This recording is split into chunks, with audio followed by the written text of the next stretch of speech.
I feel it's an honor and a privilege to welcome to the lectern the Honorable Dr. Carlyle G. Corbin. Woo!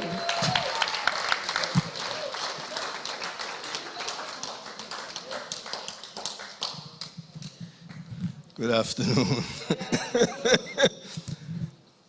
My professor used to tell me that he wasn't old, he's just young a long time. I think that's what because after that, I thank you very much for your kind words. This is a United Nations diplomatic way of saying it. Thank you for your kind words. I'd like to first of all congratulate Dr. Chinzira and her team for the fine work that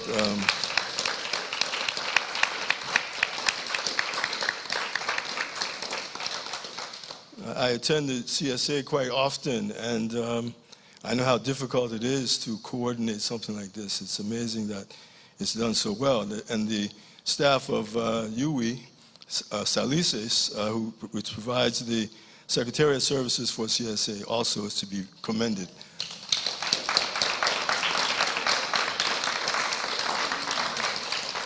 So I'm very proud to have a small link with UWI, but Mona, and I do a course once a year, lecture in a class once a year, and we're in Salises, and I'm very happy to be able to do that. Get some of the probing questions about the issues that we are now looking at tonight, or today. Decolonization narratives. It is night where I just came from in Asia, so I'm sorry. I may be jet lagging a bit, so please forgive me. The focus of decolonizing narratives is in relation to the 175th anniversary of the emancipation of the former Danish West Indies. In the context of the wider Caribbean, I think this is important for us to examine our emancipation as Rhoda has done, and all my friends on the panel have made reference to. It's very good to be on a panel with all my friends. Makes it very, very easy. After Haiti's emancipation, emancipation in the Caribbean was generally achieved between 1968 and 1983. The Act of Emancipation transitioned the region from a period of pre-emancipation colonialism to a period of post-emancipation colonialism. Okay, this lasted well over a century before many of the countries of the Caribbean evolved through various dependency reforms. Many ultimately achieved independence beginning in the 1960s on the heels of the Decolonialisation Declaration in 1960. The last country to become independent, St. Kitts and Nevis, 1983. That was 40 years ago. The UN in 1960 also recognized the genuine options of free association and integration as the options that provide the full measure of self-government with full political equality. Now, some of us in the remaining non-independent Caribbean continue in various forms of semi-autonomy, Puerto Rico, St. Martin, Curaçao, Aruba, or partial integration, such as Bonaire, St. Eustatius, Saba, which are closer to us, and even full political integration, Martinique, Guadeloupe, Guyane. But dependency reform is not decolonization. It is quite a sobering thought that there's been no significant political status evolution in our region in 40 years. This stagnation also applies to the Pacific, where I do most of my work these days. And in fact, 2002 was the last country to become independent in the Pacific. That's Timor-Leste, formerly East Timor.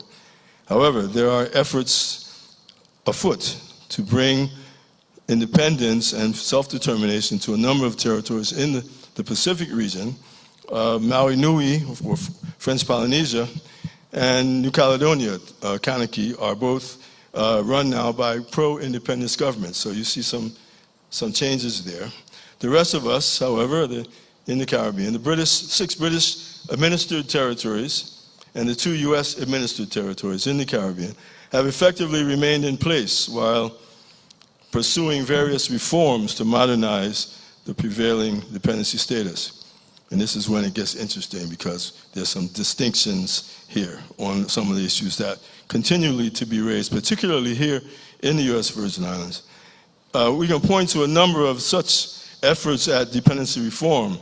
One is the pursuit of the presidential vote and the pursuit of a vote in Congress, the U.S. Congress, particularly the U.S. House of Representatives. And those of you from the wider region recognize the Congress of the United States with two houses, and we have a non-voting delegate to one house, the lower house, and we have the emphasis on non-voting. Of course, there are initiatives to try to have a vote extended to that representative. There's also, in terms of dependency reform, you see references to an initiative to delegitimize the insular cases of the Supreme Court, which refer to us as alien races, okay? Which actually I have no problem being referred to as an alien race. But, you know, because I am alien to some people who are those who consider that they govern us. The repeated attempts at drafting a constitution based on the current dependency status is another dependency reform initiative. And most recent legislation in the U.S. Congress to impose the revised Organic Act as the constitution of our territory. That's the most recent initiative. All these come with implications, of course, and I think it's important that these implications be weighed very carefully before we proceed. Meanwhile, the debate continues on whether we should first pursue a permanent political status, first, of course, and then write a constitution on the basis of the chosen status. But recent territorial laws have placed us on the track to pursue a constitution, either drafted by a convention or, of course, in most recent terms, possibility of it being imposed on us by Congress. Now, in the case of the British territories, the various constitutional modernization efforts focus on delegation of authority, delegation of power to the elected government, while the overall unilateral authority of the British, and particularly through the British appointed governor, continues. And in fact, that indicates the ability to annul legislation that's adopted by the elected government, or in many cases, to impose legislation even if it is against the will of the elected government. This is also seen through various means in the Dutch-administered Caribbean as well, both in the context of the autonomous countries, semi-autonomous countries, and the partially integrated jurisdictions which are called public entities in the English translation. And I'm sure it has to do with the translation, because public entity really sounds strange. Now, of course, none of these efforts would change the existing political inequality inherent in the dependency status. For the U.S. Virgin Islands in particular, the best outcome of these efforts would be a form of lesser inequality. For the British territories and the Dutch-administered territories, unilateral authority would remain. What I would emphasize here is that these dependency arrangements were never meant to be permanent, but rather transitional and preparatory to a permanent status, which provides for full political equality, either through independence, free association, or integration, according to the United Nations Charter and the various United Nations resolutions. This is recognized by two U.S. territories in particular, Guam and Puerto Rico, and Guam is where I do most of my academic work these days. The two territories have removed the territorial status from the equation, so they now have three options consistent with international law, and that is what they are focusing on. For others, the problem comes when these temporary transitional arrangements become indefinite. The pursuit of the particular question of dependency reform to the exclusion of the general question of attaining a permanent political status risks lending a certain legitimacy to dependency. We have to guard against that. I'm not suggesting here that any particular path should be taken. I'm only hopeful that we gain a sufficiency of awareness of what actually is our political reality, such that we can elude the illusion that we are self-governing for the singular reason that we elect our governments.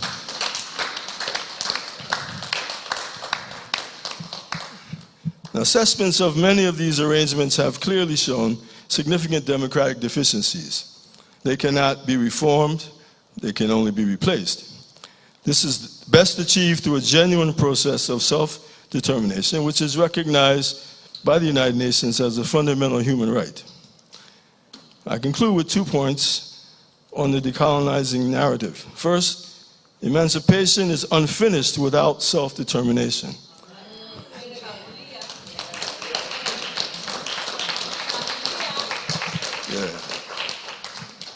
And lastly, self-determination and its resultant decolonization, these principles are in fact the final stages of emancipation.